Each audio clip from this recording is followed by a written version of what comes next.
ಜಿಲ್ಲೆಗೆ ರೈಲುಗಳ ಮೂಲಕ ಮಾದಕ ಪದಾರ್ಥ ಸರಬರಾಜಾಗುತ್ತಿರುವ ಮಾಹಿತಿ ಇದ್ದು, ರೈಲ್ವೆ ಪೊಲೀಸರು ಏನು ಮಾಡುತ್ತಿದ್ದಾರೆ ಎಂದು ಸಂಸದ ಶ್ರೇಯಸ್ ಎಂ ಪಟೇಲ್ ಹರಿಹಾಯ್ದರು.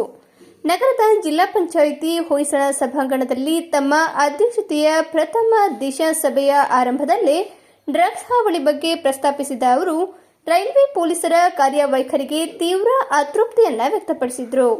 ಹಾಸನ ಜಿಲ್ಲೆಗೆ ರೈಲುಗಳ ಮೂಲಕ ಡ್ರಗ್ಸ್ ಪೂರೈಕೆಯಾಗ್ತಿದೆ. ಹಳ್ಳಿಗಳಲ್ಲಿ ಯುವಕರಿಗೆ ಡ್ರಗ್ಸ್ ಸಿಗ್ತಿದೆ. ಡ್ರಗ್ಸ್ ಸೇವಿಸಿ ಯುವಕರು ಹಾಳಾಗ್ತಿದ್ದಾರೆ. ರೈಲ್ವೆ ಪೊಲೀಸರು ಏನು ಮಾಡ್ತಿದ್ದಾರೆ ಎಂದು ರೈಲ್ವೆ ಅಧಿಕಾರಿಗಳನ್ನ ತರಾಟೆಗೆ ತೆಗೆದುಕೊಂಡರು.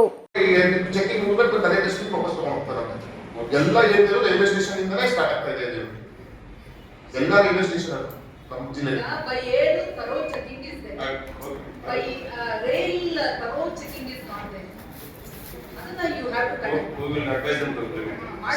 You have to take that strict, okay? It's a warning you have to take. Railway ಪೊಲೀಸರು ಜಿಲ್ಲಾ ಪೊಲೀಸರ ಜತೆಗೂಡಿ ಕೆಲಸ ಮಾಡಬೇಕು. ಡ್ರಗ್ಸ್ ಹಾವಳಿಗೆ ಸಂಪೂರ್ಣ ಕಡಿವಾಣ ಹಾಕಬೇಕು.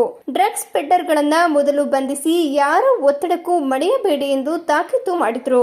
ಡ್ರಗ್ಸ್ ಪೂರೈಸುತ್ತಿರುವ ಪೆಡ್ಡರ್ಗಳ ವಿರುದ್ಧ ಸೂಕ್ತ ಕ್ರಮ ಕೈಗೊಳ್ಳಿ. ಡ್ರಗ್ಸ್ ಜೊತೆಗೆ ಮಡ್ಕಾ ದಂಧೆ ನಡೆಯುತ್ತಿದೆ. ಹಾಸನದಲ್ಲಿ ಹೆಚ್ಚು ಡ್ರಗ್ಸ್ ಹಾಗೂ ಮಡ್ಕಾ ದಂಧೆ ನಡೆಯುತ್ತಿದೆ. ಇದೆಲ್ಲದಕ್ಕೂ ಕಡಿವಾಣ ಹಾಕಲು ಪೊಲೀಸರಿಗೆ ಸೂಚನೆ ನೀಡಿ ಎಂದು ಎಸ್ಪಿ ಅವರಿಗೆ ಸೂಚಿಸಿದರು.